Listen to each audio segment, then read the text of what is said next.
Hi everyone, Sarah here from Living Life in Full Spectrum, bringing you another edition of Stuff Paranormal Investigators Need to Know. If you haven't already, please make sure you do subscribe to the YouTube channel. There is going to be a lot more of this kind of content coming your way. And check out the video I did a couple of weeks ago talking all about paranormal experiments and theories. Of course, you can also check out my website, llifs.com.au. So today we're going to be talking about parasomnias and the paranormal, and it looks at all the different things that we feel like we are experiencing either when we're falling asleep, when we're waking up, and sometimes even while we are asleep. So we have to ask the question, are we having a ghostly encounter or are we dreaming with our eyes open? And that's what today's talk is all about. Now, I'm not here to tell you that what you have experienced is not paranormal, because the answer is I actually don't know.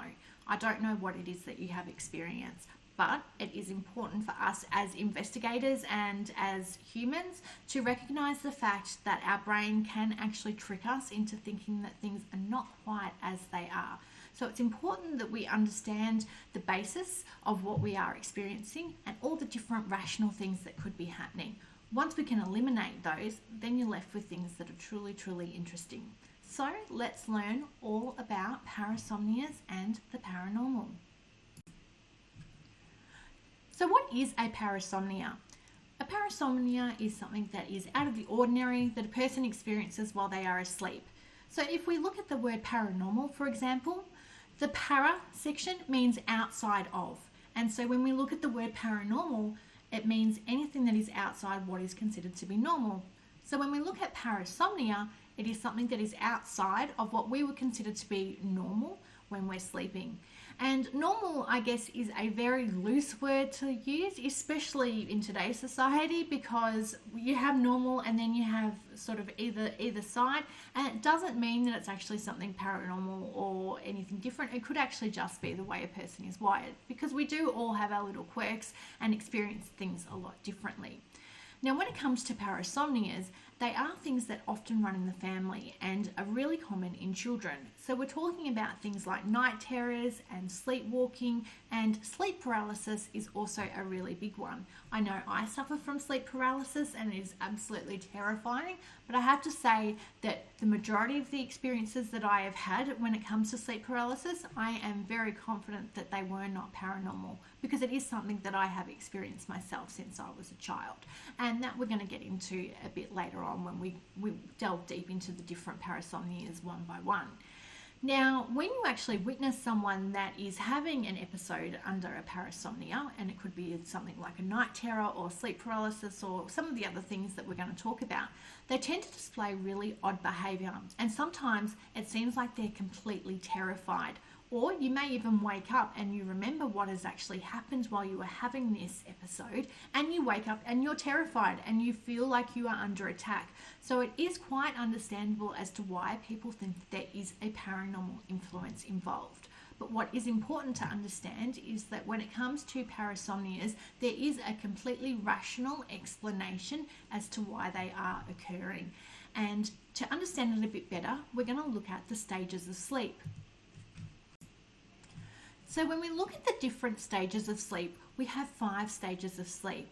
Now, 4 of these stages are what are considered to be NREM, which are non-rapid eye movement. And the final stage is considered to be REM sleep, where we have rapid eye movement. Now, we can dream during any cycle of sleep, but it happens most commonly and most vividly during REM sleep. Now, it's believed that we have between 4 to 6 dreams every night, but we don't always remember them. And quite often, it's during this REM sleep that we experience these parasomnias. So in stage 1 of sleep is where you're falling asleep and you're in quite a light sleep. In fact, you're in what we call a hypnagogic state. And that's something that we're going to talk about a bit later on. And that can be a state where people report where just as they're drifting off to sleep, they may hear someone calling their name, or they may hear voices and talking. And so this is what is attributed to that hypnagogic state, which again, we're going to get into a little bit later. In stage 2, our heart rate slows and our body temperature starts to drop. In stage 3 and 4, it's where we have deep sleep, muscle and tissue repair. and then we enter REM sleep, and that's where our body becomes paralyzed and our dreams begin. Now, the reason that our body becomes paralyzed is so that we don't act out what's happening in our dreams, because otherwise we could be running all over the place and hurting other people and potentially hurting ourselves. And so sometimes when we wake up very abruptly, particularly from this REM sleep, we are awake, but our body may still be in that paralyzed state. And that's where things like sleep paralysis happen. And it can be really quite terrifying because you're awake, you are aware, you're trying to move and you cannot. And if you think that you're being under attack, it could feel like something is sitting on you and sitting on your chest and stopping you from being able to move. But it all comes down to the stages of sleep and the way that our brain is wired. And sometimes, unfortunately, our brain sort of wakes us up from sleep, but our body doesn't quite catch up. And that's where we get sleep paralysis. So sleep paralysis occurs when a person is in that REM stage, that rapid eye movement. And so that is where our body is paralyzed because, again, it's stopping us from acting out what we're seeing in our dreams. And sleep paralysis occurs basically when a person wakes up, but their body hasn't quite caught up. So they're conscious before the brain has sent the signal to the muscles to wake up. So it means a person's lying there, they're awake, they are aware, they are conscious, but they are unable to move. Now, it's also really common to hallucinate while you are in this state because you're still technically in REM because the brain hasn't finished waking up your body. And this is when people report seeing figures in their room or standing at the end of their bed. It can also make them feel like they have a heaviness on their chest or like they're being choked, and that makes them feel like this figure that they're seeing is actually doing that with them. And that's why people often associate sleep paralysis with what they consider to be a negative spirit, a demon, or a form of psychic attack. Now, it's important to understand that, again, this is a natural function of the way that our body works. And one of the things that can trigger it is actually sleep deprivation, something a lot of paranormal investigators are probably familiar with. Now, certain medications and other sleep disorders such as narcolepsy and sleep apnea can also affect this. It can also just be something that happens. I think most of us know and have experienced an episode of sleep paralysis. I know it's something that I have suffered from since I was a lot younger, and pretty much all of the experiences I have had, I know, were my brain. And what was interesting is that it's something that I used to get quite a bit, and it never actually occurred to me to even think that it could be something paranormal because I just attributed it to being my brain. It wasn't until I actually started looking into paranormal research that that's when people would plant seeds and say, oh, it could be this, it could be this. So I do have to wonder if we are making a connection, the fact that we are in the paranormal world, that we're just kind of grabbing and making that connection and thinking that what we're experiencing is paranormal when in fact it isn't. But that being said, there has been one experience that I've had that was a bit different to the others, and so it does make me question, what is actually happening. And I do have to wonder, what does happen when we're asleep? We know that our brain is capable of so much, and the question then becomes, is being asleep, does that put us in a state that actually allows us to kind of be more open to the things around us? And that's something that we will also look at as we go through the different areas today. The next parasomnia that I'd like to talk about is rhythmic movement disorder. And this one can be really disturbing to see. It's something that's most common in children, but again, it can still occur in adults. And this is what's also known as head banging, because the person's often lying down, they'll lift their head up or their upper body and then bang it down onto the pillow. It can also involve movements of their sitting on their bed and rocking back and forward or being on all fours. Now, the person's completely unaware that they are doing this. And it's really understandable why someone looking from the outside, especially if you're a parent and you're seeing your child rocking in bed or banging their head against the pillow, that some people may feel that the child or the person that's experiencing the rhythmic movement disorder is under the influence of some sort of negative entity. But again, it's important to understand that this is a parasomnia and something that is quite common and does happen on a natural level. So the next one is night terrors. And again, this is something that is common in children, but I still suffer from night terrors myself. I suffer from actually quite a few parasomnias, which is, interesting. But again, I don't believe that they're connected to anything paranormal. I myself have a very, very vivid and wild imagination, and I think it's something that's just followed me from when I was a child to an adult. And my children have also suffered from night terrors, but thankfully it seems they've grown out of them. Now, a night terror is something that commonly occurs in children during the first 3 to 4 hours of that non-REM sleep, that non-rapid eye movement. But again, it can occur with adults as well. Often they will sit up in bed and start screaming, shaking, panting, sweating, and even thrashing around to protect themselves. And they will be completely unaware of your presence. You can soothe them and calm them, but it just doesn't seem to work. And sometimes the episodes can last a couple of minutes. And I know with my son, he had an episode once that lasted 45 minutes. And I assure you, it's a lot harder on you than it is on them, because they wake up and they don't even remember at all. They don't remember anything that is happening. Now, this is actually caused by an over-arousal of the central nervous system during the sleep. So it's happening as a person moves from that deeper sleep of that NREM sleep to a lighter REM sleep. So something's happened during that transition, and it tends to just make them have an episode of night terrors. And again, I can understand why when you see particularly a child and they're thrashing around and they're screaming and, yelling and trying to protect themselves, that you may feel that they're under some sort of negative influence, or that they're being attacked by something paranormal. But again, a night terror is something that is very, very common, particularly in children, but I am proof that it can still happen with adults. And my husband is very used to the fact that I often wake up screaming, and he often will try to kind of hold me and calm me, but nothing works basically until I wake up and I'm aware of what's happening. So the next one is sleepwalking. Again, quite common in children, but can still happen in adults. And people are probably not even aware that they sleepwalk. And the person is often viewed as being awake because they can often talk and sometimes even interact.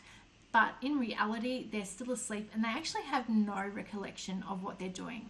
And an example I can give to you is my son sometimes sleepwalks, and I've actually witnessed him. He's gotten up and then he's gone and walked over to his computer, and he'll just be randomly typing on keys and hitting his mouse, and I'll say, "What are you doing?" And he's like, "Oh, I'm just playing, my Fortnite game."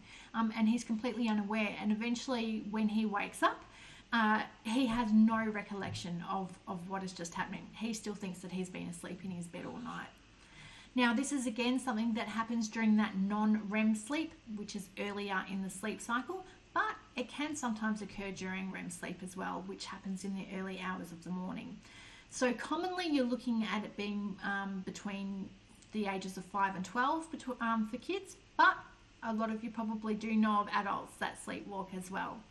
Now, sleep talking can fall into this category, and that works in very much the same way. So a person can either just be talking in their sleep or having a conversation with you and having no recollection of what has happened in the morning.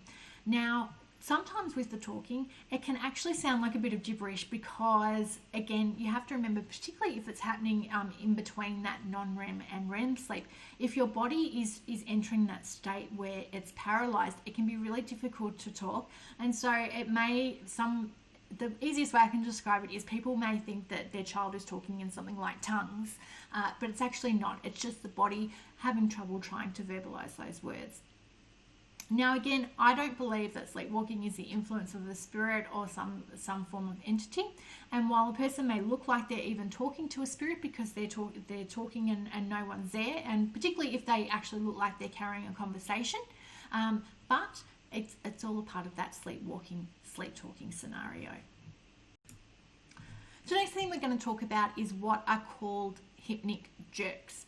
Now, you know that feeling when you're falling asleep and then suddenly you kind of just get a bit startled and you'll kind of jump up a bit, or you may feel like you're falling and you kind of wake up and you may even gasp and try to catch your breath a little bit.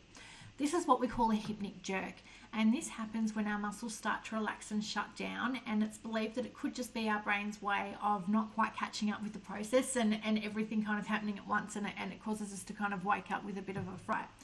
Others tend to believe that it's just a bit of a natural twitch from our nervous system, because again, the body's kind of shutting down into this state of relaxation, and it's something that probably I think every person will have experienced at some point, or you may even notice when you're lying in bed, your partner maybe trying slowly falling asleep, and then again they might have that twitch. Some people believe that this is our astral bodies or our soul being pulled back to our bodies. So they believe that if you are in a state of astral travel where your consciousness is able to leave your body and go and do other things, they believe that when you kind of wake up with this jolt, that's actually your soul or your consciousness returning to your body. Now, I can't tell you whether that is or not, but a hypnic jerk is definitely the rational explanation for that phenomenon. Next, we have what's called exploding head syndrome. Now, this consists of a very loud noise and sometimes a really bright flash of light that you see just before you fall asleep. And it can feel like there's been like a violent explosion that's gone off in your head. Now, it's something that also can happen during sleep and cause you to wake up. It's not something that actually physically hurts you, but it can actually cause you a lot of distress and fear. And particularly when you're seeing this bright light and a loud sound, it's going to cause you to twitch and jerk and again wake up with that fright. Now, because of the bright light and the loud sounds and things like that, it mimics a lot of the experiences that people report having with not only astral travel, like we've spoken about previously, but also with alien abduction. So people may think that they've been abducted by an alien and then returned to their body. But another explanation is that it could just be this exploding head syndrome. And the next is one of my favourite states to talk about, because I do believe there is a bit of possibility perhaps with this state. And I apologise if I get the pronunciation wrong, but it's called Hypnogogia. And when we fall asleep, we enter this hypnagogic state, and it's where you're kind of not fully asleep and you're not fully awake. And I like to call it the place between sleep and awake. Now, famous inventors such as Thomas Edison would actually use this state to help problem solve. And it's actually something that a lot of creative people do as well. Because do you notice when you're kind of lying in bed and you're falling asleep, that's when you get your best ideas? I know that I do, so I have like a paper and a pen next to my bed, and if I have an idea as I'm falling asleep, I'll write it down the next day.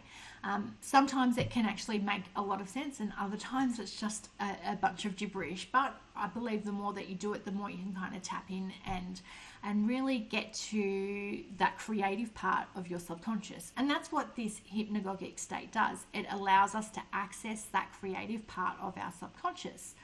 Now, it's considered by many to also be the kind of state that allows us to be open to what you would call spirit communication. So it's considered to be really a state of hallucination, but because it is that state that allows you to access your subconscious, you have to wonder, does it allow you to access other information, or is it a state that actually does allow us to receive information from things that we would normally tune out? Because when you're in this state, you're tuning out all of the noise from the outside world and just kind of open and listening to whatever your brain wants to access. So there is, I guess, a lot of possibilities when it comes to that hypnagogic state, but we do have to acknowledge that it is a state that does cause us to hallucinate. And some of the most common things that can happen during this state is while you're falling asleep, you can hear someone calling your name, or you may feel like you're seeing someone standing next to your bed. And again, that could actually just be part of that hallucination thing. Now, related to that hypnagogic state is what we call hypnopompic hallucinations. And so instead of it occurring when you're falling asleep, it's something that occurs when you're just about to wake up from sleep. So in the same kind of way sleep paralysis happens, you may see, feel, smell, or taste something that seems real, and you may feel that you're awake at the time, but you're not. So have you ever woken up and then either seen something or something has happened, and then you wake up again And it always makes me think of that movie Inception, where you've kind of got a dream within a dream within a dream. That's kind of what this is. And you wake up and you may see your bedroom and see all of your surroundings, but then you might see a figure at the end of your bed. And then you wake up again. So this is what that hypnopompic hallucination is all about. We're then brought to what we call daydreaming. And we all know about daydreaming because we all do it at some point of the day. And it's pretty much like a form of escape. And it's something that's often related to performing what we call boring or mundane tasks. Because, you know, you're kind of doing something, you go into autopilot mode and your brain kind of just drifts off. So your brain's getting bored and it decides to either take a break and it might play a little movie in your head to entertain you a little bit. Or you may just start finding yourself thinking of the most random things, kind of to keep you distracted from this boring task that you're doing. Now, it's said that around 96% of the population daydreams at least once a day. So a lot of people tend to connect this sense of daydreaming with a paranormal experience, and you can understand why, because sometimes a daydream can seem quite vivid, or because you're doing something and then you kind of drift off and you may think of a person that's passed away, or you may think of a paranormal location that you've visited and you may think, well, why am I thinking of that right now? Is there something influencing me? Is there something happening? Or again, when you're coming out of that daydream, you might kind of get a bit of a fright and think, oh, you know, I've lost some time. And I'm going to read you a quote here from Joe Nickel, who is the Senior Research Fellow for the Committee of the Skeptical Inquiry, who has a really good way of putting a daydream.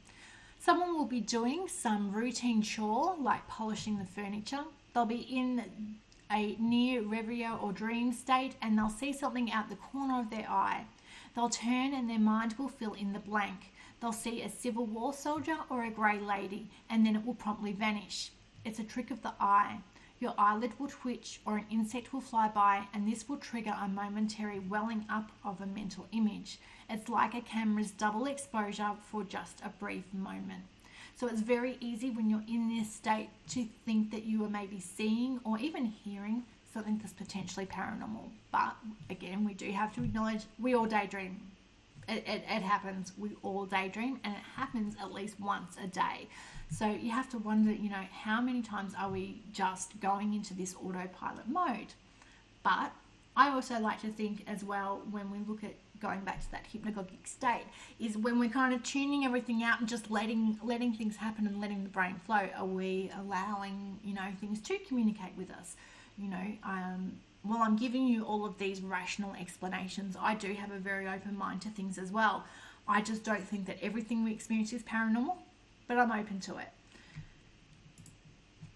Now, I want to talk for a very quick moment just about sleep deprivation, and it's something that I mentioned a bit earlier, because sleep deprivation is really something that many of us that investigate the paranormal, we're guilty of, and we need sleep.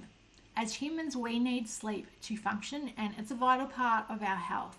And when we don't get sleep, our body starts to shut down and work against us.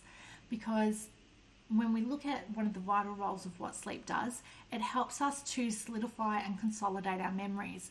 So as we go about our daily lives, like our brain is getting so much different information. And it doesn't it doesn't just create a journal or a log as things are happening.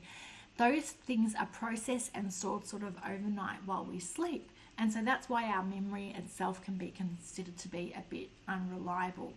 Now, as we're going through this sleep process overnight, we've got bits and pieces of information that's being transferred more from our short-term memory, not our long-term memory. And it's a process of what's called consolidation. And so even as little as 24 hours, even as little as 2 hours of sleep can actually affect a person.